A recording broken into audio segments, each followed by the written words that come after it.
Assalamualaikum warahmatullahi wabarakatuh. Ada mahasiswa yang saya banggakan. Setelah kita membahas kontrak belajar, maka kita membahas secara umum materi pembelajaran kita di mata kuliah wawasan sosial budaya maritim atau di wawasan budaya dan iptek BMI. Nah, kalau kemudian kita bicara materi mata kuliah kita ini, tentu mata kuliah ini mata kuliah apa namanya, mata kuliah institusional Unhas ya. Mata kuliah yang mana itu merupakan upaya untuk kemudian setiap aktivitas akademik kita siswa memahami tentang apa sih yang menjadi visi Unhas gitu.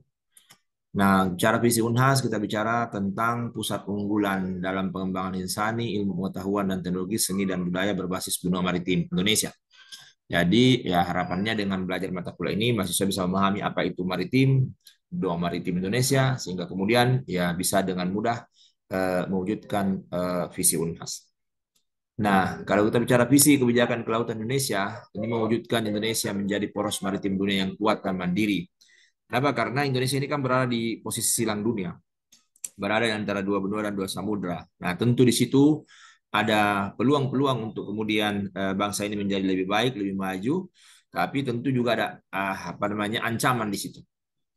Ada ancaman di dalamnya dan itu tentu bisa mempengaruhi, itu memberi dampak yang buruk kalau kemudian kita tidak bisa memanage apa yang menjadi kekuatan dan kelemahan kita. Kemudian bicara sasaran misi kebijakan kelautan, ya bicara tentang bagaimana kedaulatan hukum itu, keselamatan laut itu bisa ditegakkan, itu bagaimana kesejahteraan masyarakat pesisir dan pulau itu, bagaimana kualitas manusia yang handal, bagaimana diplomasi maritim dilakukan, utamanya di daerah-daerah yang berbatasan dengan negara lain ya, bagaimana mengoptimalkan sumber daya kelautan itu secara optimal dikelola ya, sehingga akhirnya kemudian tumbuhlah ekonomi dan industri kelautan itu. Nah, ini nanti kita bahas apa hambatan-hambatan dalam menjalankan itu. Kemudian kalau kita bicara benua maritim, kita bicara tentang Indonesia yang wilayahnya 70% laut. Ya, pulau-pulaunya juga banyak ya. Sekarang terbagi atas 38 provinsi. Kemudian kabupaten kotanya lebih 500 ya. Dan laut ini menjadi pemersatu. Jadi wilayah perairan dengan hamparan pulau-pulau dalamnya, satu kesatuan alamiah, darat, laut, udara di atasnya, yang mana tentu ada iklim cuaca, keadaan air, ya tatanan kerak bumi, keragaman biota, serta tatanan sosial ya. Indonesia itu unik gitu, khas gitu. Kemudian ini kita bicara mengenai poros maritim dunia ya. Ada 5 pilar, nanti kita bahas bersama di perkuliahan ya. Bagaimana membangun kembali budaya maritim, bagaimana membangun sektor-sektor sumber daya dan ekonomi maritim ya, bagaimana infrastruktur ya, ini kan biasa dikenal dengan istilah tol laut ya.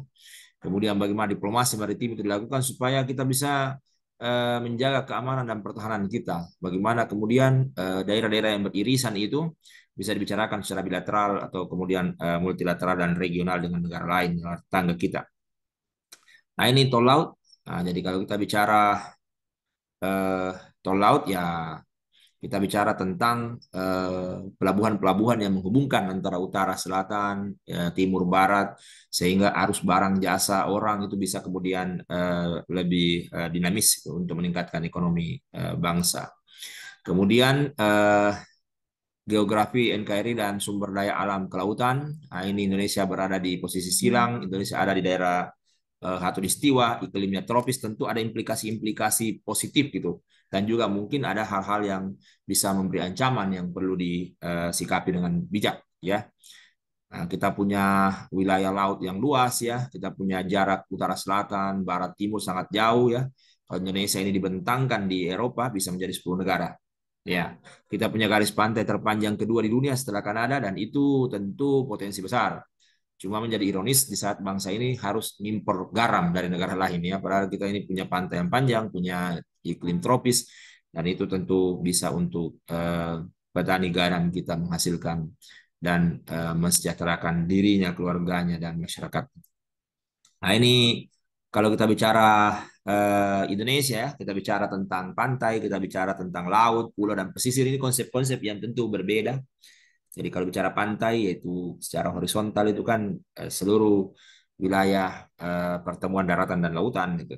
Kemudian kalau laut, nah ini ada lautan ya, perairan ya. Pulau-pulau itu dikelilingi laut, ada pesisir. Nah, pesisir bisa luas cakupannya karena bisa vertikal sampai ke arah darat sepanjang itu memberikan pengaruh dan pengaturan terkait dengan pantai dan pulau-pulau. Kemudian ini sumber daya hayati dan non hayati banyak sekali. Sumber daya perikanan salah satunya karena iklimnya tropis, ada mangrove, ada terumbu karang, ada padang lamun. Ya, bisa untuk wisata, bisa untuk perikanan laut. Nah, itu banyak sekali. Baik itu budidaya di pesisir ya. Nanti kita bahas lebih lanjut ini. Kemudian secara maritim. Nah, Indonesia itu kadang bermasalah dengan negara tetangga, ya. Ada konflik di Natuna, ada masalah Ambalat, ada Siparan Gigitan yang sudah lepas, ya. Nah, itu tentu karena memang ada dua hukum laut yang berbeda. Ada mare liberum, ada mare clausum atau yang biasa juga disebut res nullius, res communis, di mana ada satu yang mengatakan laut itu tidak ada yang punya, ada yang mengatakan laut milik bersama, sehingga kemudian tidak boleh dimiliki. Tuh.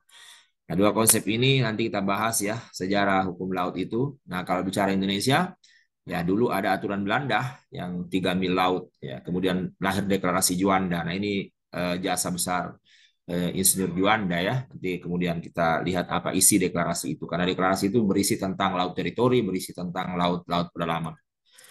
Nah, ini ada beberapa apa namanya istilah-istilah yang ini terkait dengan wilayah kita. Ada laut teritori, laut 12 mil ya dari pulau terluar per surut terendah, ada laut pedalaman atau laut Nusantara antar pulau ini. Kemudian ada zona tambahan itu 12 mil juga.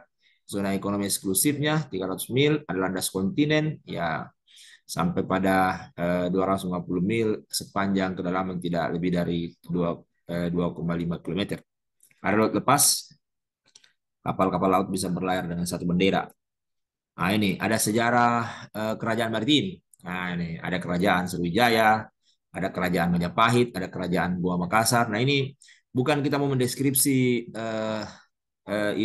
setiap hal terkait kerajaan itu, tapi kita mau melihat mengidentifikasi hal-hal apa yang dilakukan oleh pemerintah kerajaan yang kemudian itu membawanya mencapai masa keemasan sebagai kerajaan maritim. Kemudian ekonomi maritim, ya saya pikir kalau kita bicara ekonomi maritim itu memiliki potensi besar, ya sumber daya yang melimpah, yang kemudian bisa memberikan devisa negara kita. Nah, ada 11 sektor utamanya ya, mulai dari perikanan tangkap ya sampai kemudian perhubungan laut ya, ada mangrove, kemudian ada berbagai sumber daya ya, non conventional resources. Kemudian masyarakat maritim, nah ini pokok. Nah, di sini sebenarnya masyarakat maritim itu kan melahirkan budaya maritim. Jadi masyarakat maritim ya tentu masyarakat yang bermukim di wilayah pesisir pulau-pulau yang kemudian langsung atau tidak langsung terkait dengan sumber daya laut. Tapi kita mau lihat konsep-konsep mengenai masyarakat itu ya. Jadi kalau kita bicara masyarakat, di situ ada interaksi sosial, di situ ada proses sosial, lalu kemudian ada sistem sosial. Jadi kemudian kita bahas ini di kelas-kelas perkuliahan kita. Nah, fungsi sistem sosial itu, fungsi adaptasi, fungsi pencapaian tujuan, fungsi integrasi, dan pemeliharaan pola. Nanti kita bahas ini. Kemudian budaya maritim. Nah, bicara budaya, bicara mengenai ide gagasan, bicara mengenai pola-pola tindakan, dan bicara mengenai produk, ya, artefak. Nah, ini ada wujud budaya, ada unsur-unsur budaya umum, ada 7 ya, cultural universal ini. Kemudian ada sifat-sifat budaya, nanti kemudian kita bahas bersama di perkuliahan kita. Nanti setelah tengah semester dilanjutkan dengan materi Iptex Benua Maritim Indonesia oleh dosen setelah saya. Oke, baik. Terima kasih adik-adik. Ini penjelasan singkat dari saya. Terima kasih. Assalamualaikum warahmatullahi wabarakatuh.